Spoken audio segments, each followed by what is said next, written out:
exposing the hidden agenda of the world's elite, right here on Blog Talk Radio, Ghost of the Republic.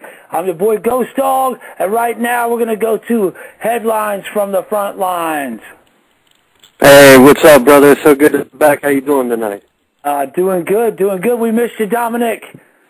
Yeah, a much-needed vacation. I'm feeling well-rested. Had a good time, and ready to get back into the real world, unfortunately. And first thing I'm going to start with tonight is, from now on, the swine flu, I'm going to call it the government flu. There's no need to call it anything else because it is what it is. It's the government flu. And there's a lot in the news this week about impending government flu attack this fall.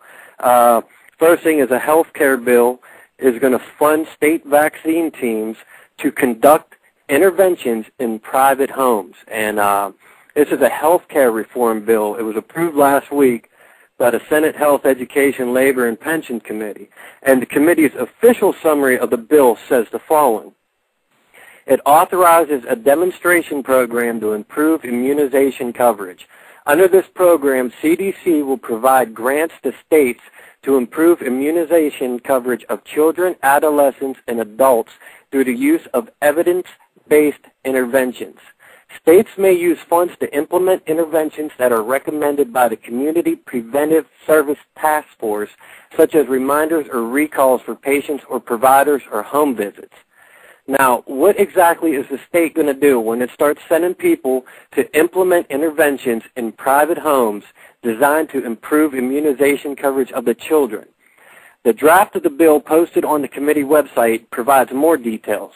Title 3 of the bill is entitled Improving the Health of the American People. It includes 4 subtitles. They are Subtitle A, Modernizing Disease Prevention of Public Health Systems, Subtitle B, Increasing Access to Clinical Preventive Services, Subtitle C, Creating Healthier Communities, and Subtitle D, Support for Prevention and Public Health Information. The program authorizing home interventions to promote immunizations falls under Subtitle C, Creating Healthier Communities. This subtitle directs the Secretary of Health and Human Services to establish a demonstration program to award grants to states to improve the provision of recommended immunizations for children, adolescents, and adults through the use of evidence-based, population-based interventions for high-risk populations. So now they're making it bills that intervention, you could be sitting home and someone has your file and you and your children haven't taken the shot for the government flu, and now they're going to be knocking on your door coming in. Reuters also reported this week that the U.S. is scheduling trials of the new government flu vaccine. The experimental new H1N1 vaccine will start at 8 university medical centers and clinics next month. It's going to start on August 10th. H1N1 has caused the first influenza pandemic of the 21st century, spreading globally in just a few weeks and infecting millions. It appears to act a little differently from normal seasonal influenza, causing severe sickness in younger adults and older children, as well as some of the usual high-risk groups, including pregnant women and people with asthma and diabetes. It's also the World Health Organization recommends mandatory injections to almost 200 countries. And this was covered, this was a story, it was in Natural News. It said executives from Baxter, Novartis, GlaxoSmithKline, and Sanofi Pasteur have seats at the advisory group that on July 13th recommended mandatory H1N1 vaccination of everyone in all 194 countries that belong to the World Health Organization, according to a report just issued by journalist Jane Burgermeister. WHO spokesperson Faluk, I can't even pronounce this guy's last name, I apologize for that, confirmed that Dr. Margaret Chan did not give the press briefing at WHO headquarters in Geneva as anticipated. At short notice, Dr. Marie-Paul Keeney stepped in to announce that vaccines will be needed in all countries.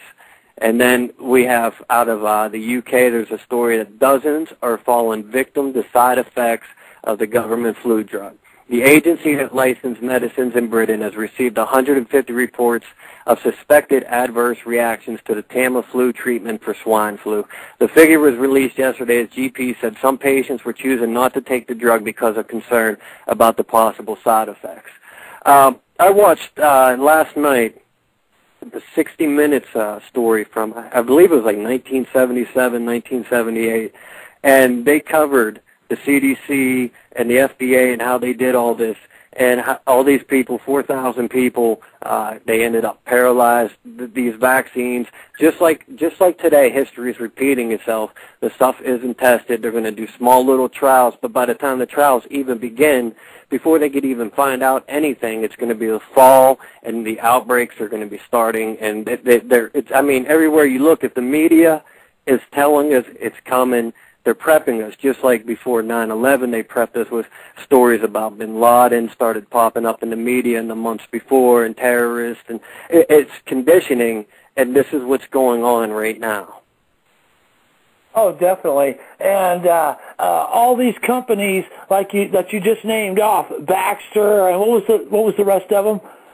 Baxter, GlaxoSmithKline, Sanofi.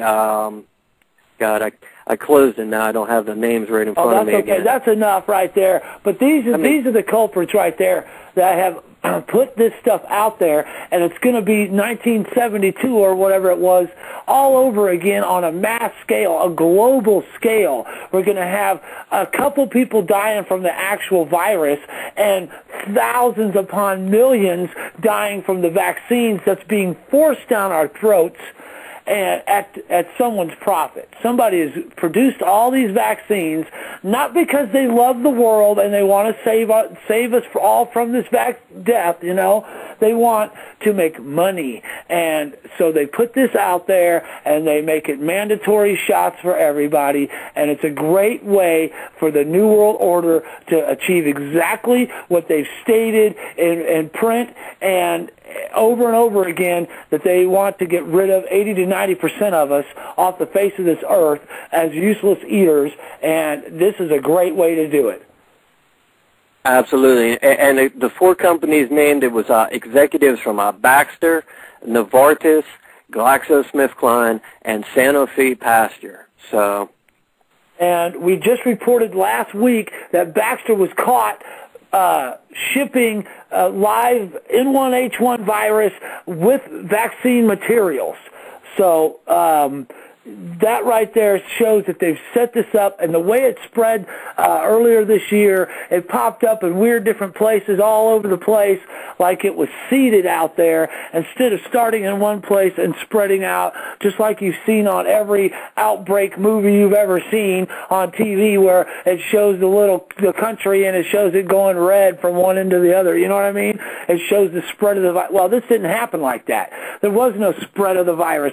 It just popped up here, and it popped up there, and it popped up here, and definitely very strange. But this stuff is not from nature. This is a man-made concoction of different viruses all mutated together to make this new strain that they can throw out there, and either we get sick and die, or we take the vaccine and die, or who knows. But these people need to be prosecuted for putting this whole scheme into action, whether it's for profit or for eliminating half the population or more, whatever it is. These people need to be prosecuted because obviously they put this out there to give you their vaccine. Absolutely. And the frightening part is, like, this healthcare reform bill that just got approved last week, where people are going to, you don't have a choice. They're coming to your door.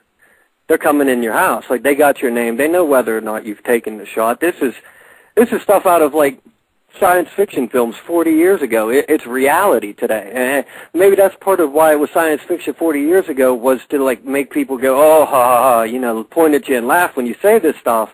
But it's going to come a point where there ain't going to be no pointing and laughing at anyone anymore. It's going to be done. Someone's going to be knocking on your door.